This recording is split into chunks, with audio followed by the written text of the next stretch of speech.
আর one day ক্রিকেটে যেটা বললেন, আমার মনে হয় যে হ্যাঁ, অবভিয়াসলি আমার কাছে এসেছিল ম্যাচেস, বাট আমি মনে করি যে বাংলাদেশ টিম ইনশাল্লাহ এমন একটা পর্যায়ে এখন আছে এবং ইন ফিউচারেও যাবে। আমার ইনশাল্লাহ মনে করি যে ওইরকম সার্ভিস দরকার হবে না।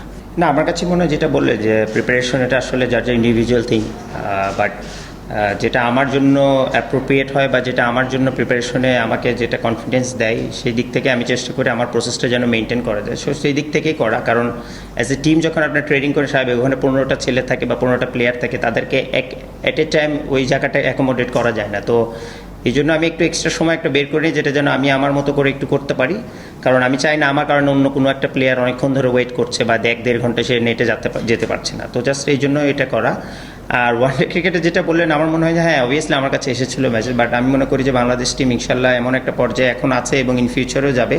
আমার ইনশাল্লাহ মনে করি যে ওইরকম সার্ভিস দরকার হবে না।